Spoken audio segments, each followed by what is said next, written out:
আমাদের দেশে শীত আসলে হাঁসের মাংস খাওয়া যেন একটা নিয়ম হয়ে উঠেছে। তাই এই হাঁসের মাংসটাকে আরো মজা করে কিভাবে রান্না করা যায় সেই রেসিপি আজকে আপনাদের সাথে শেয়ার করব।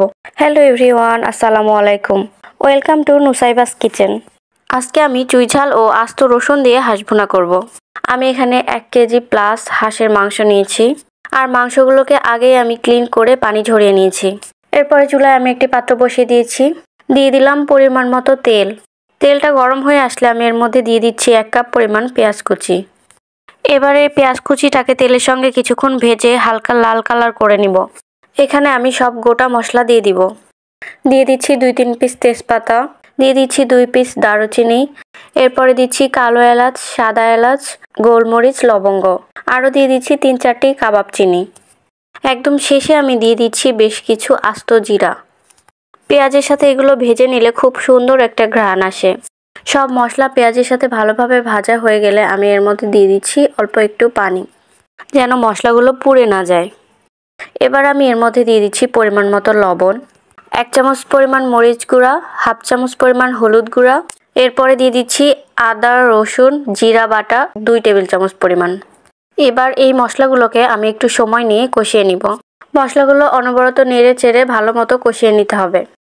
তেলটা যখন মশলার উপরে উঠে আসবে তখন আমি দিয়ে দিচ্ছি হাঁসের মাংসগুলো। মশলার সাথে মাংসগুলো খুব ভালোভাবে মিশিয়ে নিতে হবে। মশলার সাথে মাংসগুলো খুব ভালোভাবে মিশিয়ে নেওয়ার পরে এবার একটি ঢাকনা দিয়ে ঢেকে মাংস কষিয়ে নিব। এই পর্যায়ে চুলার হিটটা মিডিয়াম করে রাখতে হবে।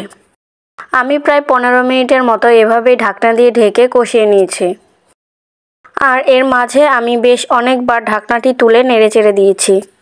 ঠিক এ পর্যায়ে আমি দিয়ে দিচ্ছি চুইঝালগুলো। চুইঝালগুলোর খোসা ছাড়িয়ে কেটে আমি পানিতে কিছুক্ষণ ভিজিয়ে রেখেছিলাম। চুইঝাল দিয়ে মাংস রান্না করলে মাংসর টেস্ট বহুগুণ বেড়ে যায়। আর চুইঝালটা চিবিয়ে খেতেও অনেক বেশি ভালো লাগে। এবার দিয়ে দিলাম অনেকগুলো ছোট ছোট আস্ত রসুন।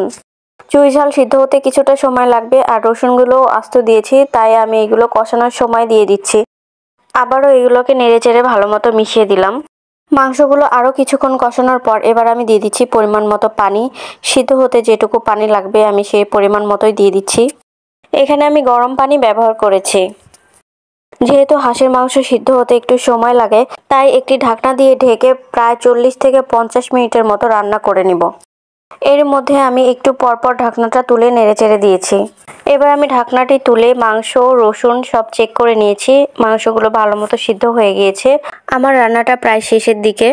একদম শেষে আমি দিয়ে দিচ্ছি 1 চা চামচ ভাজা জিরার গুঁড়া। সব কিছুকে আরও একবার ভালো মতো মিশিয়ে দিচ্ছি। চুইঝাল আর আস্ত রসুন দিয়ে হাঁসের মাংস ভুনাটা কিন্তু হয়ে গেছে। এই রেসিপিটি অনেক সহজ এবং এইভাবে রান্না করলে হাঁসের মাংস অনেক বেশি মজা হয় খেতে। আশা করছি আমার আজকের রেসিপিটি আপনাদের কাছে ভালো লাগবে। আর যারা এখনো ট্রাই করেন নাই চুইঝাল ও আস্ত রসুন দিয়ে হাঁসের মাংস, তারা অবশ্যই ট্রাই করবেন। আর খেতে কেমন লাগলো সেটা অবশ্যই কমেন্টে জানাবেন। আজকের ভিডিওটি এখানেই শেষ করছি। সবাই ভালো থাকবেন। আল্লাহ হাফেজ।